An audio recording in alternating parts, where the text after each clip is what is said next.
Tzivanu la'asok b'divrei Torah. Praised are you, Adonai our God, ruler of the universe, who commands us to engage in the study of Torah. All right, so we are into the story of Abraham. Of course, last week was Lech Lecha, and so he began his journey. And here we really get so much of Abraham's life. The majority of his life really is in this week's Torah portion. And there's so many different pieces. Of course, it ends with the famous Akedah, the binding of Isaac, and I'm not even going to have us touch that because we could spend a lot of time, and my guess is that at the high holidays, when there were the Torah studies leading up to the high holidays, since most of you are regulars to that, I assume that was covered in one of the sessions. So you can always review that. The nice thing is also that in this Torah portion, we're going to touch on this maybe a little.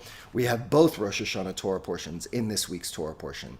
We have the story of Hagar and Ishmael, which in our synagogue is not read because we usually on the first day of Rosh Hashanah, read the Akedah, which is traditionally what's read on the second day of Rosh Hashanah in more traditional synagogues. And the story of Hagar and Ishmael is what is read on the first day of Rosh Hashanah.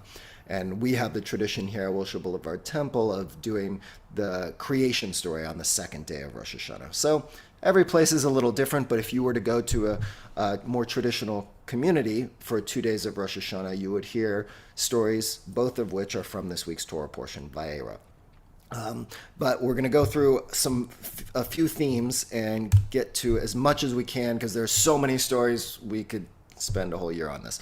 So I put in the chat a link to the source sheet if you want that, and I will also probably put a link to the hard copy version at some point as well in case you want to take it with you and download it, because that one is not for downloading purposes, really. It's just a web page. Let me see if I can find this one. Yep, I'm putting it also in the chat as a PDF, so you can take it with you and study it if you would like, since my guess is we're not going to get to everything. All right, so we are going to get started with, let's just do it. Okay, first thing, I wanted to start with something that's a little more sweet, not really kind of a deep issue that we find in the Torah portion. But we do have in the very beginning of this Torah portion the idea of hospitality, right? Abraham, just at the end of last week's Torah portion, had circumcised himself and was sitting outside his tent. And at the beginning of this week's Torah portion, he sees 3 strangers coming through the desert towards his tent, and he rushes out to greet them, right? And this is seen by the rabbis in our tradition as the ultimate form of hospitality, that Abraham and Sarah were the most hospitable people, and that the Jewish value of hospitality stems from the fact that Abraham was willing not just to welcome them into his tent, but he went out of his way to bring them in, right? And so this week we have kind of the source of the chuppah at a Jewish wedding. We have the idea, since Abraham and Sarah washed the feet of their guests, we have the connection that at baby naming sometimes we'll have older siblings wash the feet of the baby, which is a very sweet little thing to do, especially when you have like a 2-year-old older brother or sister who's, kind of dabbling some water on the feet of their little baby, as a symbol of, at a baby naming, it's a symbol of the idea of welcoming this child into the family, and also a nice way to give an older sibling a little task during the ceremony. So we have this idea of hospitality, but there's another key piece that I noticed that I think goes to the Jewish sensibility of cuisine, and I think that's also linked to what happens right here in the beginning. And we find this actually a few places in Abraham's story. It's like Abraham knew that food mattered, right? And ever since then, we as Jews know that food matters. He hastened into the tent to Sarah and said, "Quick, 3 seahs of choice flour, knead and make cakes." Right? So already, as soon as these guests come, he says, choice flour, not even the, shvachi flour. Let's get the best stuff and make some cakes. And then a couple verses later, he took curds and milk and the calf that had been prepared and set these before them, and he waited on them under the tree as they ate. And then there's a reference a little later on, after Isaac is born, which happens in this week's Torah portion, that the child grew up and was weaned, and Abraham held a great feast on the day that Isaac was weaned. So already in this Torah portion, not only do we have hospitality, but that one of the ways in which we show our hospitality is through the way in which we feed people. And that we should be thinking about that at all times, the intentionality with which we serve food, the quality of which we serve food, right? And why we think about, the idea that there's the chicken dinner on Shabbat, right? It's not necessarily that we're supposed to have a meal that's similar to what we do every other day of the week, but that it should be special, that there's some people who use their china on Shabbat, or who use a different set of dishes, or who do things a little differently on Shabbat. Not only is that because Shabbat is supposed to be beautified and upheld, but also this idea that the food we eat is significant. That this intentionality is really key. So I thought that was an interesting little hint to the Jewish connection to food, and the idea that it's the quality of the food and the intentionality behind it that also matters. So that's a little beginning thing. Okay, now let's get into the heart of what's going on in this week's Torah portion. So many things. One of the first things that happens is the story of Sodom and Gomorrah, and the idea that a Jewish conscience is established right here in this week's Torah portion. What it means to speak out for what you know is right stems from what Abraham does in this week's Torah portion. It's a famous story, but let's go through it one more time just so we can kind of remind ourselves, because it's one of those stories that's worth sharing over and over again every single year. Now the Lord had said, "Shall I hide from Abraham what I am about to do? Since Abraham is to become a great and populous nation, and all the nations of the earth are to bless themselves by him." I'll make it a little bigger for us. "For I have singled him out, that he may instruct his children and his posterity to keep the way of the Lord by doing what is just and right, in order that the Lord may bring about for Abraham what he has promised him." Okay, this is the precursor, God saying, I'm about to do something pretty intense. Just recently, God had destroyed the world in the story of Noah. Here, I'm going to do something again. This time, I'm not going to destroy the whole world, because if you remember, the sign, the brit of the covenant between God and the Jewish and all of humanity is that God is never going to destroy the world again through a flood. But here, that doesn't mean God doesn't have the power to go and destroy a couple towns here and there. So I'm going to do something, and what am I going to do? I am not going to hide, God speaking to God's self. It's interesting here. I'm not going to hide my intention from Abraham, because I've already declared that Abraham is special. He is going to have a bright future. And this, I think, is a nice little lesson that we have right in the beginning. If we are looking to the next generation of leaders, or if we're just looking to someone who we think has potential in their future, doesn't even have to be a leader, but someone who we see has potential, here this seems to be teaching us that you can't hide even the challenging pieces of your decisions or a process from people that you think have potential. That if you really want to see what they're capable of, you can't hide the reality of the complexity of whatever situation you're dealing with. So we have a little bit of that with God, deciding that God is going to share with Abraham what God is about to do. Then the Lord said, "The outrage of Sodom and Gomorrah is so great and their sin so grave, I will go down to see whether they have acted altogether according to the outcry that has reached me. If not, I will take note." So people of Sodom and Gomorrah are terrible. I'm going to go and make sure that it's just as bad as I thought it was. The men went on from there to Sodom. Now we're referring to the men who were the three strangers who Abraham welcomed into his tent. Remember, we were talking about that hospitality. Now these men/angels move on to Sodom, while Abraham remained standing before the Lord. Abraham came forward and said, "Will you sweep away the innocent along with the guilty?" Right? This is a very bold move of Abraham. He's speaking to God, and he's saying, will you sweep away the innocent along with the guilty? What if there should be 50 innocent within the city? Will you then wipe out the place and not forgive it for the sake of the innocent 50 who are in it?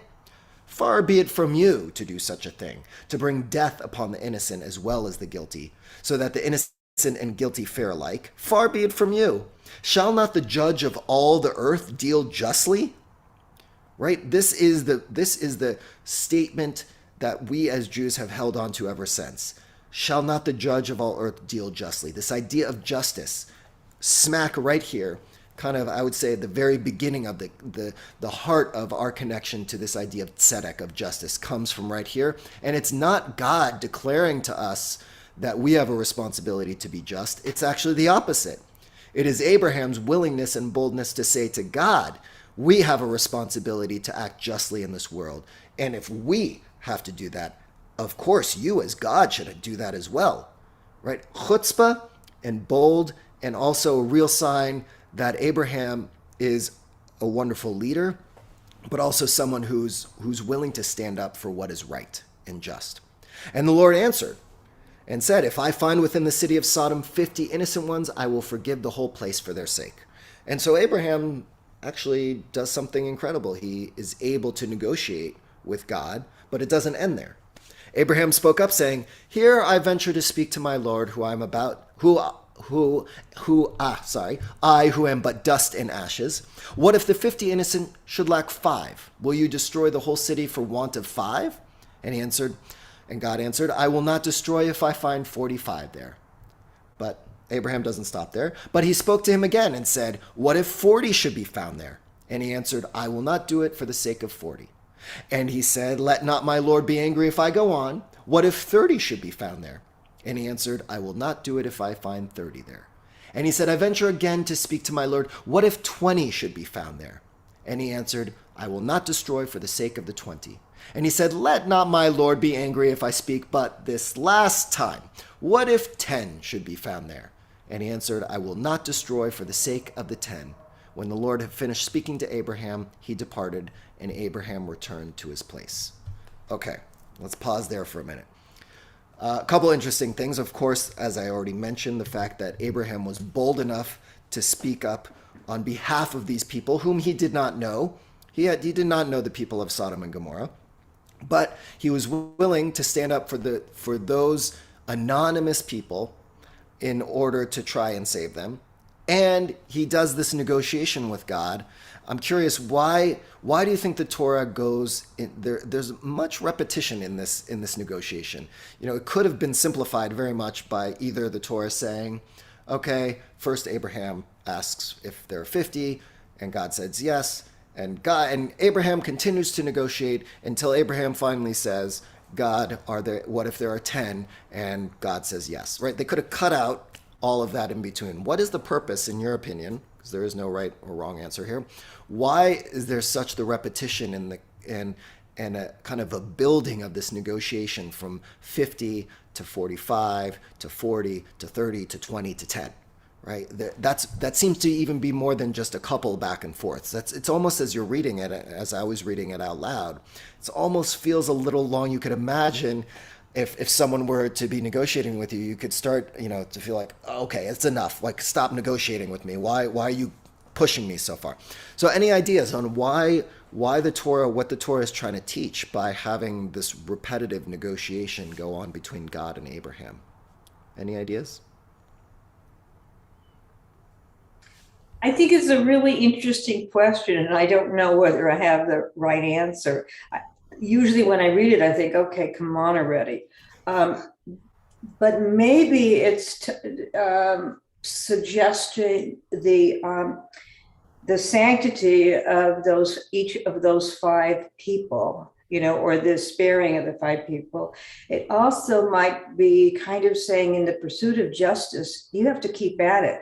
That it might not come the first time. So, keep at it. Maybe that's it, but that's an interesting question. Right. I love both of those interpretations, right?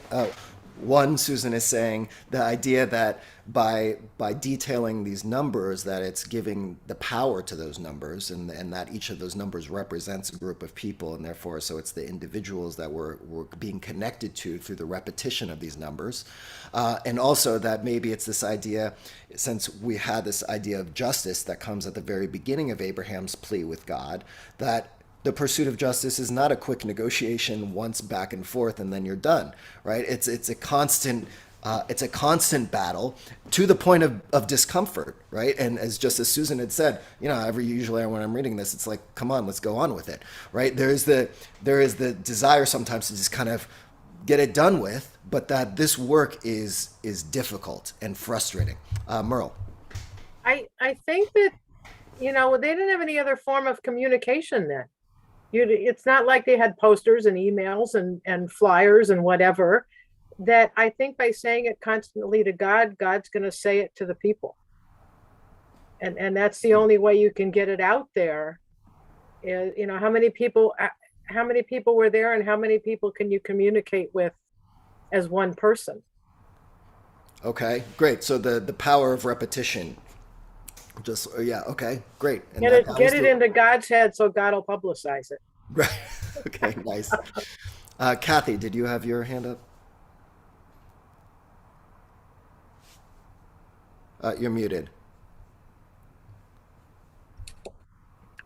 Oh, thank you, Rabbi. The idea that the introductory was of Abraham and his kindness and respect to other people, that was when you asked this question to us now, makes me sort of jump from the first thing that we were talking about, the respect.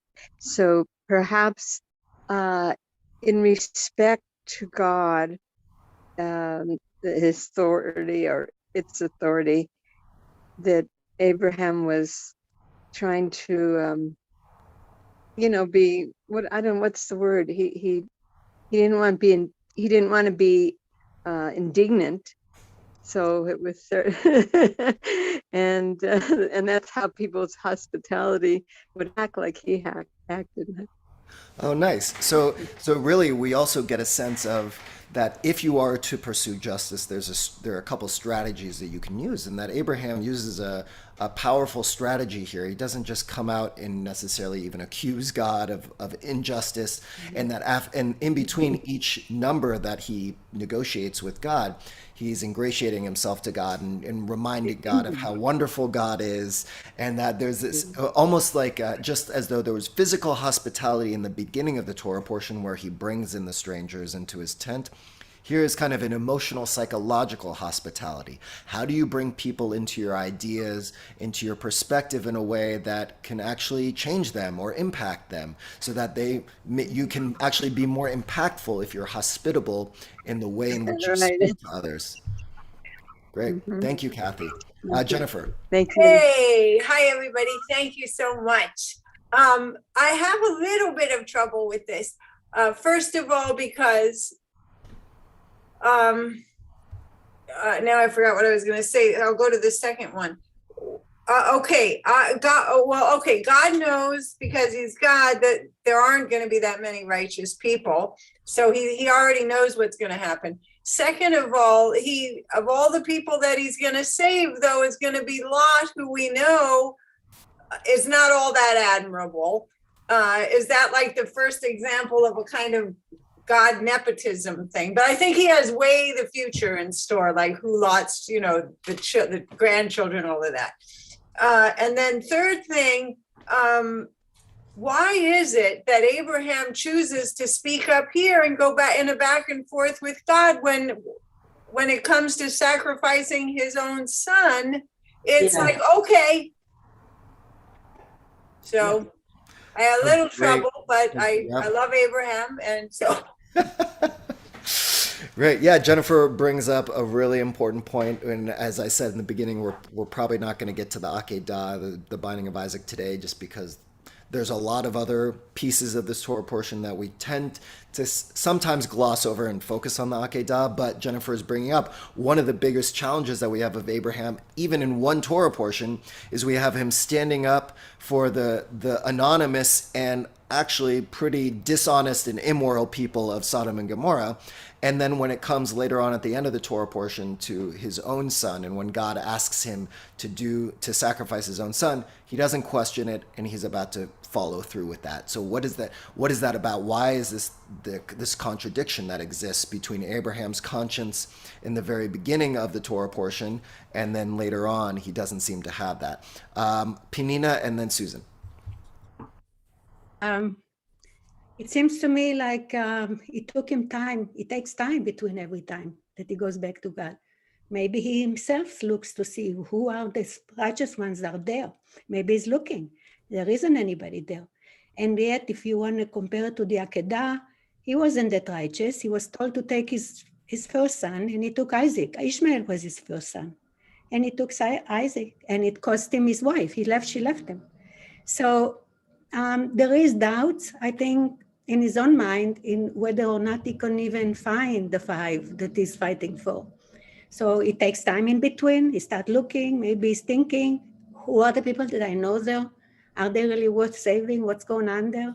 So you don't negotiate just like that, down, down, down. It's first you have to look. Apparently he took the time to look, and he came back and he said, okay, what about 10? What about 5? Yeah. And he just couldn't find them. Great. Thank you, Penina. Yeah, you raise a good point that we assume that the negotiation happens one after the other. No, he says There's the possibility that there was time in between these negotiations, right? And that part of the process of searching for justice and trying to do the right thing is it's not only is it a long, arduous process, but it doesn't necessarily mean it can happen one little stage after the other simultaneously or quickly. That it may be a long even if you have a trial, you don't believe the person who says I didn't do it, right? If you thought he did it. So you go back and you look for the proof, and he goes back and forth. There isn't any, so it goes down in numbers. Thank you. Susan. Yes, you wait, I'm going to try and lower my hand here. Okay, so the countervailing argument could be, and this has always bothered me, actually pursuing justice and eliminating evil within it, which is what God also wants and commands us to, that there's a contrast between the hospitality of Abraham and the inhospitality of the Sodom and Gomorrahs, to the point that they want to rape a stranger that comes, and they offer their daughters and they offer other men to these sodomites. I mean, this is despicable. And some of the rabbis, from what I've read, have said that it's difficult for the righteous to survive in a community that is so awful. Now, Noah was saved because the community was so awful. Then I also think of the bombing of Dresden. Now, that's during war, but this issue was raised there. Do you save some of the righteous Dresdenites and then put more Americans at risk?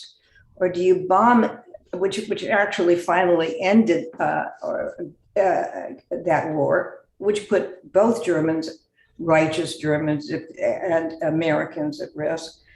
And then Abraham's role, which has always bothered me, and we've talked some about that in Women's Torah, his public persona versus his relations with his family. I mean, he was not very good with Sarah and Hagar. He offered his son for sacrifice, and Jennifer brings that up, and that's always bothered me. How could anyone do that? Versus his public persona, where he argues in favor of the Sodomites. So those are 4 points I see in this passage.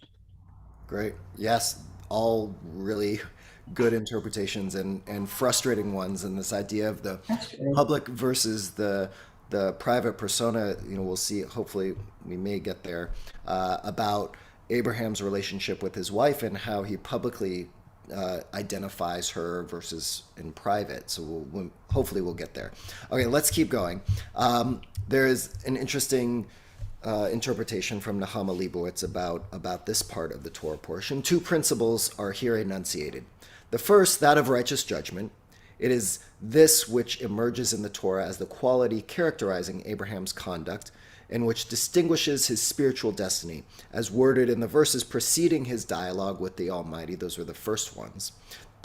When God says, I'm going to go speak to Abraham and tell him.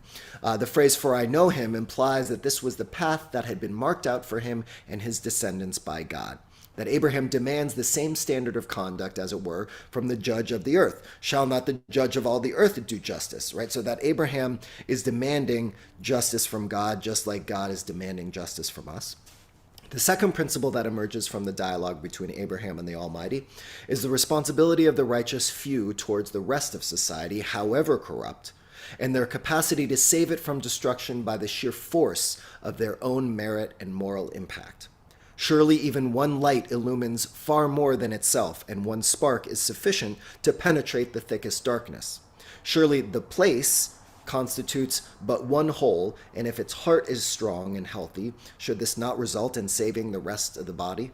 Okay, so Nechama Leibowitz is making an argument somewhat, I would say almost in response to Susan, right? This idea that there is a responsibility, according to one reading of this section, that the righteous have a responsibility to try and save the rest of society, no matter how corrupt it is.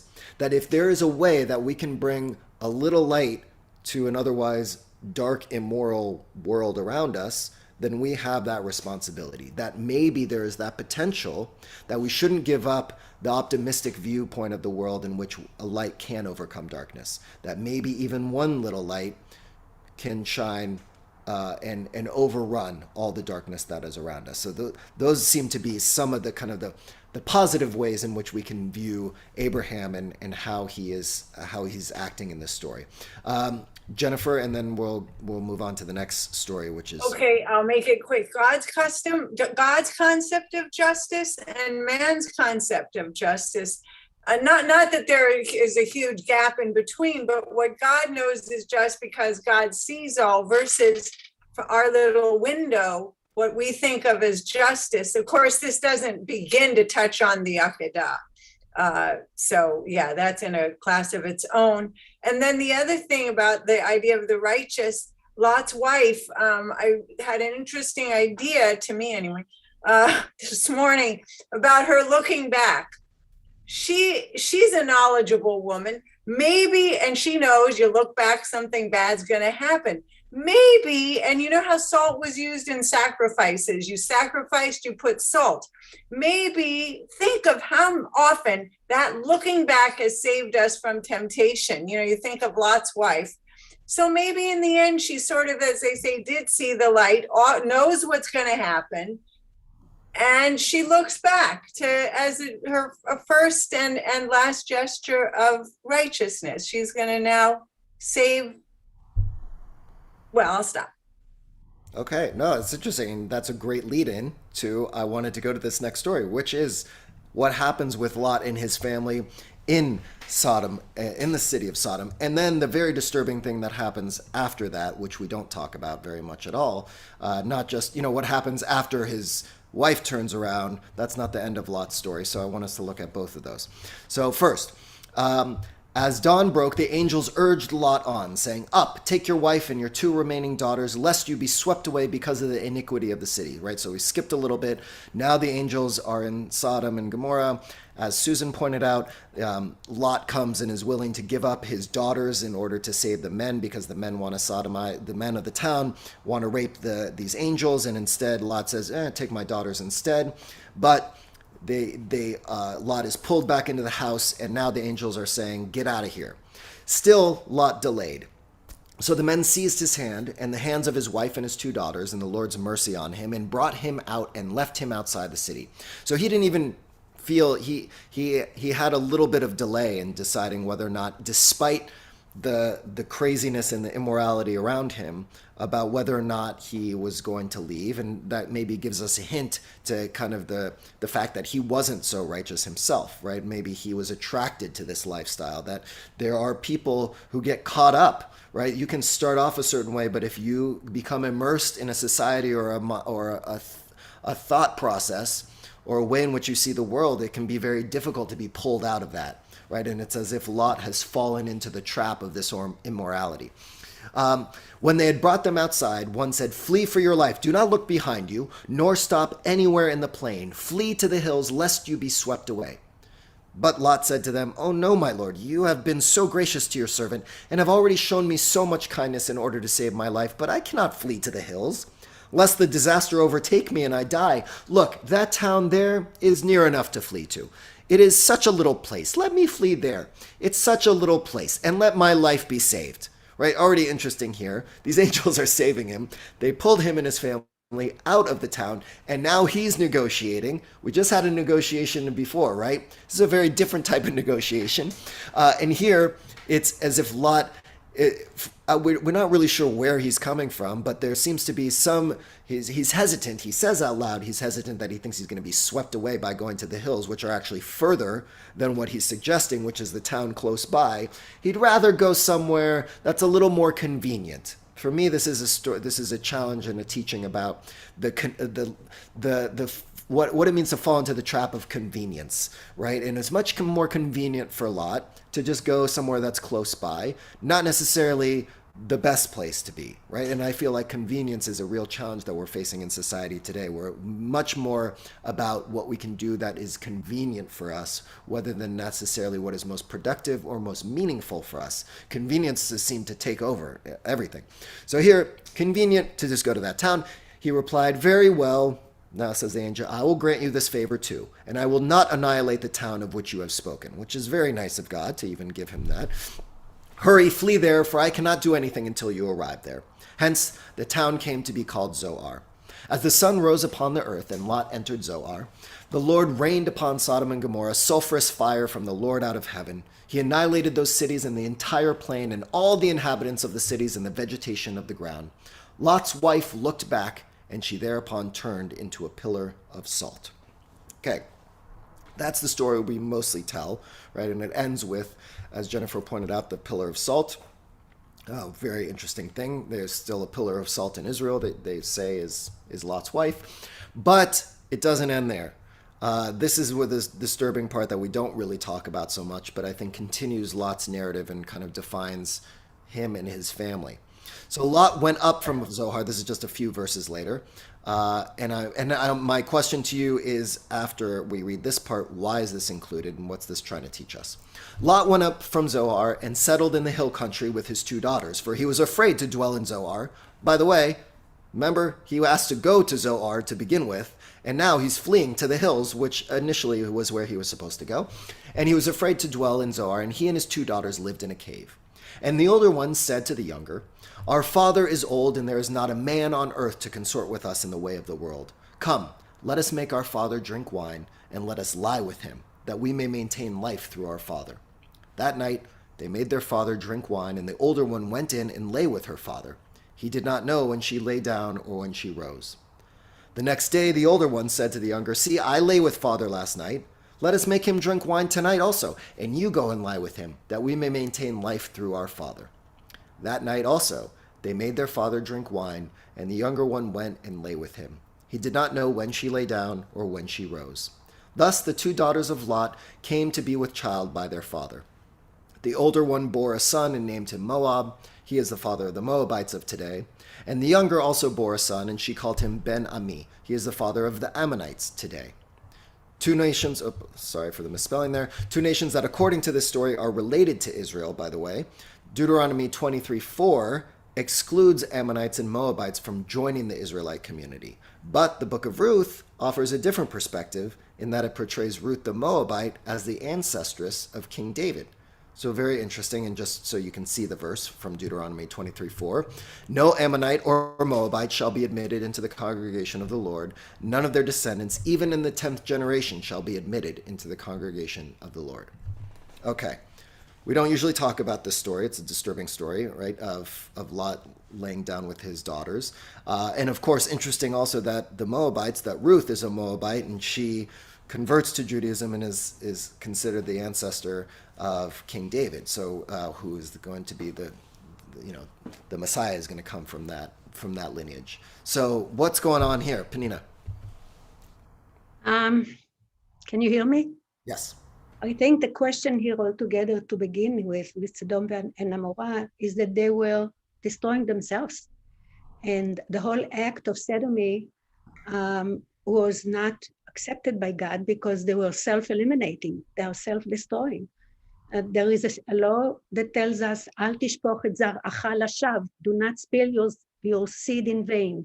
In other words, that's why the religious Jews have so many people, so many kids, and the man is not allowed to approach his wife during her period. The whole idea of reproduction and life, the idea of life was so sacred at the time to God and to Abraham apparently, that the city was destroying itself, and it was pulling the good ones with the bad ones by force. They was they're throwing people out to the one. Okay, so they were already engaged in self-destruction. So I think that's what Abraham was trying to avoid, that they should be totally eliminated, because maybe there is one who wasn't willing. And I don't know how to explain exactly Lot's wife. I think Lot's wife might be explained as missing what she's left behind, or looking back to something that she wants to remember or go back to. So therefore, it was a no, and she didn't get to do it. And also the daughter of Lot, I think it's another story of actually encouraging reproduction, even though it was in a weird way. The daughters with the son, with the father, but I don't think the father actually knew what's going on. So you cannot really make it as an act of force, because it was like, it's something that just happened because they wanted life to continue. So I don't know whether to excuse it or not, but today I know it's not appropriate, but I really don't know what was going on in those days that I don't know. Yeah, thank you. All I think it's the whole idea that they did it because they want life to continue. They didn't want things to end, because they recognized that what was going on was not life producing. It was not life encouraging life.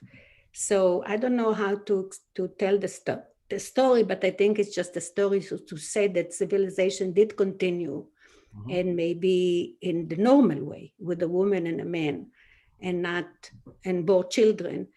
The father and the daughter, this I can't explain.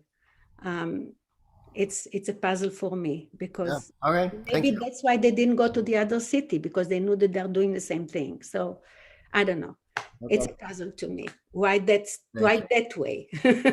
They could have gotten a nice man who just went with the sheep on the way and say, hey. All right, Phyllis or Warren.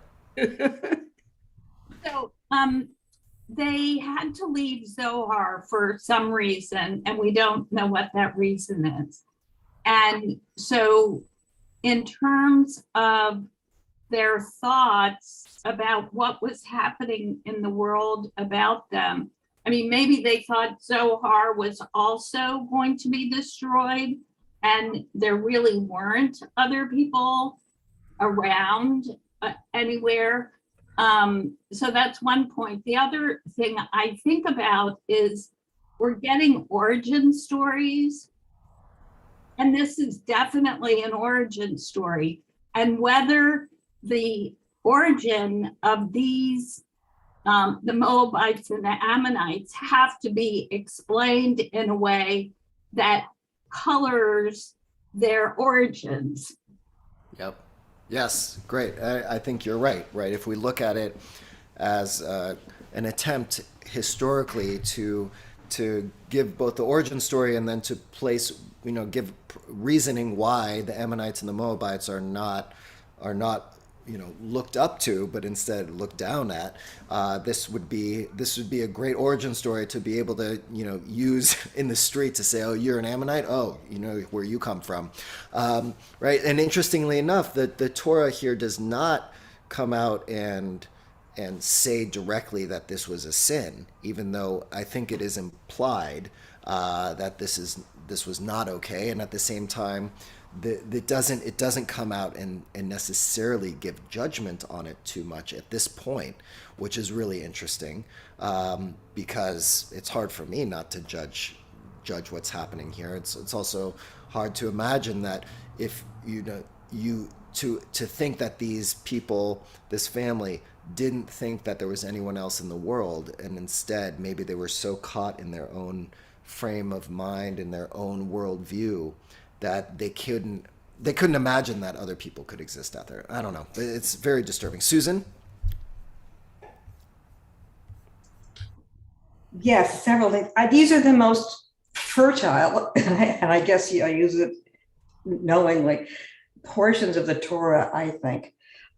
One thing, going back further, Penina brought it up, and I was going to also, the ambiguity of Lot's wife, of her reactions.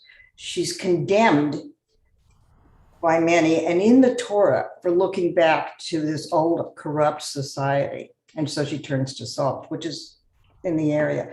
On the other hand, one could also look at it as her looking back to her daughters who still remained there, and what would happen, and son-in-laws, and what would happen to them.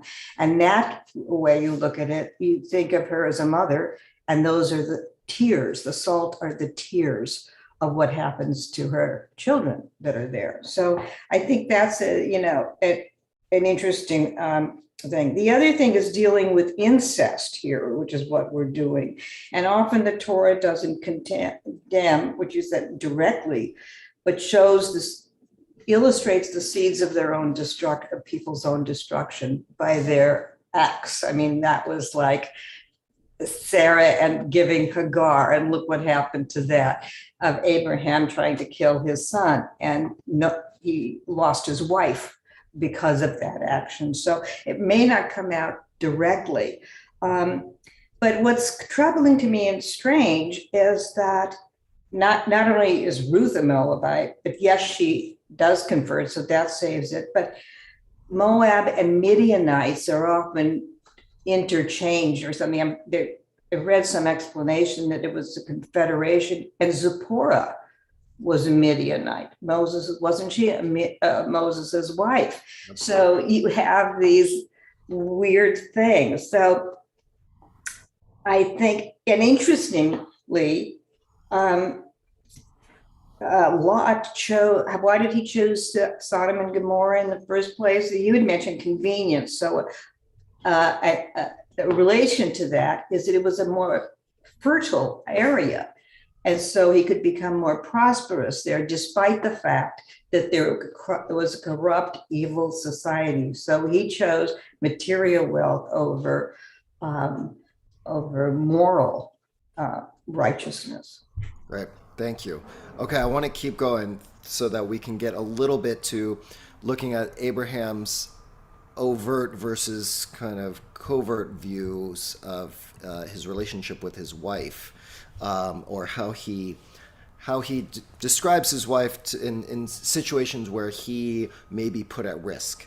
There are two examples from Abraham's life, and then one comes from his son's life.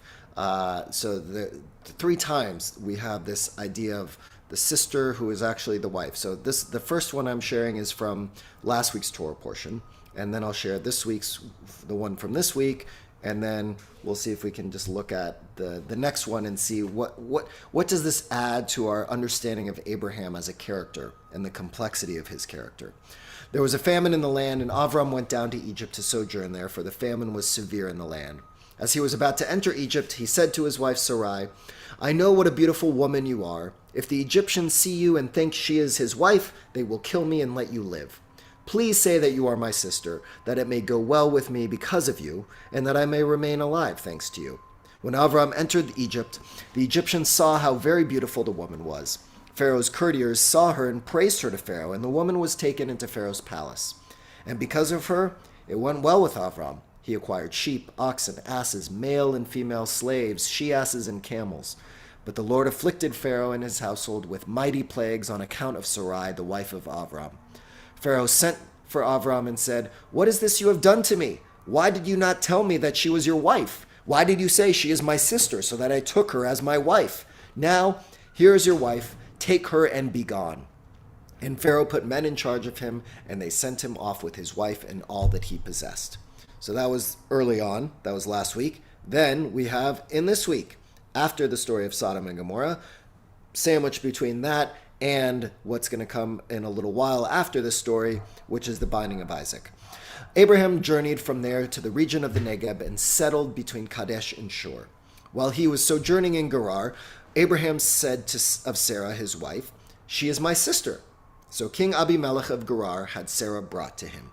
But God came to Abimelech in a dream by night and said to him, "You are to die because of the woman that you have taken, for she is a married woman." Now Abimelech had not approached her. He said, "O Lord, will you slay people even though innocent?" Interesting. Does that sound like anything we heard earlier? He himself said to me, "She is my sister." And she also said, "He is my brother." When I did this, my heart was blameless and my hands were clean. And God said to him in the dream, "I knew that you did this with a blameless heart, and so I kept you from sinning against me. That was why I did not let you touch her.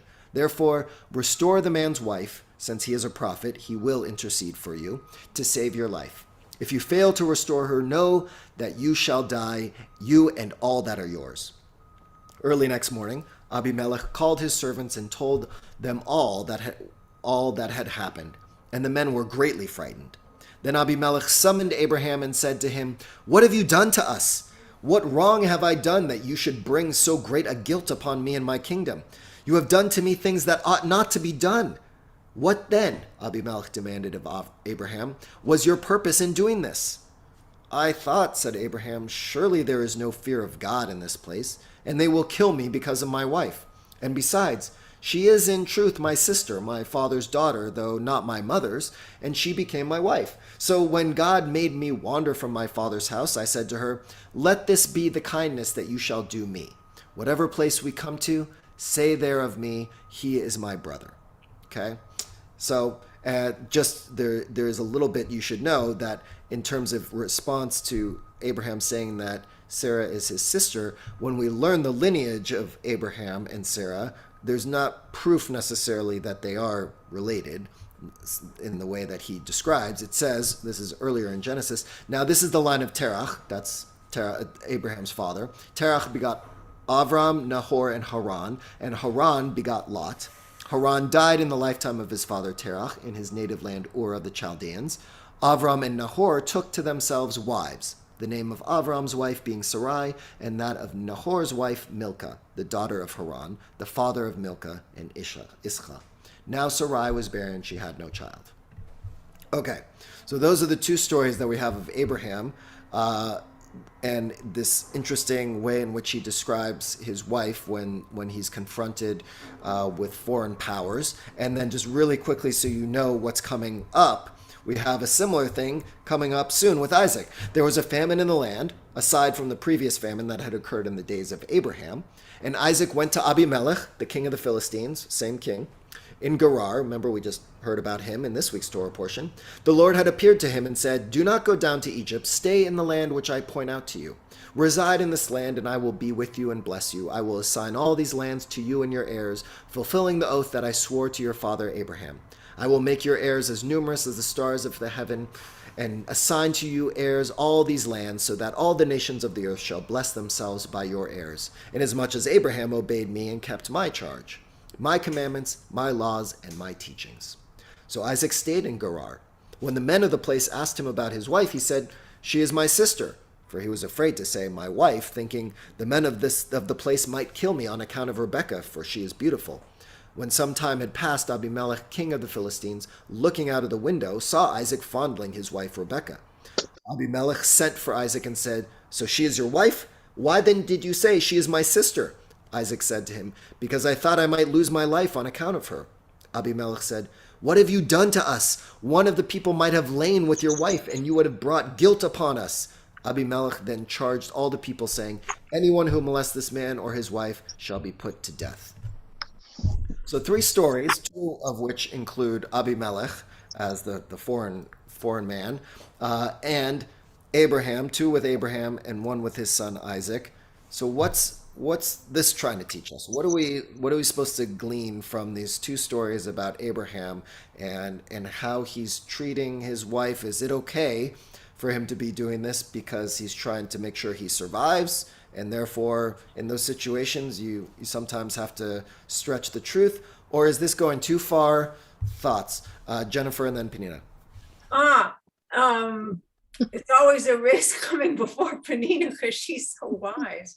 But anyway, yeah, I just find it a little bit troubling that when it benefits Abraham to lie,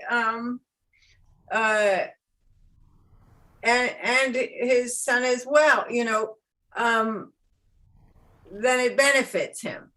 Of course, we learn it's never any good to lie. But so I just wanted to say I find it a little troubling.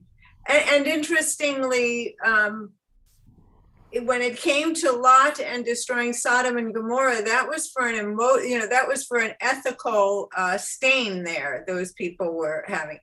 Whereas here it was famine. It was a physical thing that then drove them into this situation. Okay, yes, it is morally troubling. Penina. Oh, you're muted. Nope. We can't hear you.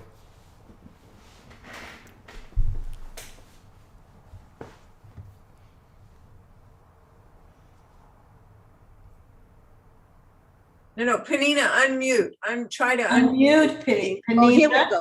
Okay now? Yep. Okay, so we have to remember where this whole thing is happening. It's in Sodom, in the Negev, down south, close to Egypt. The customs of the Egyptian were to marry their sisters. As a sister, she really didn't have any value, but as a wife, half the kingdom belonged to her. And it was more valuable when it's a wife. So to take a wife, because you give her things, or to the husband, what you call today nedunya. How do you call it in English? When you give something, when you marry, the daughter brings? Dowry. Dowry, there we go. Okay.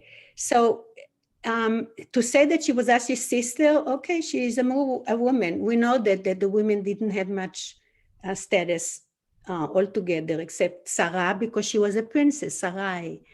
But and they bought their wives. They paid for it with camels and horses and whatever it is. Not horses. Horses didn't come there at that time.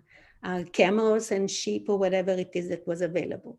So to say she is a sister, she might have had the daughter of one of the other brothers over there, but she had no value till somebody wants her as a wife. But as a wife, it's his wife. She becomes his property. It's his. So that's it.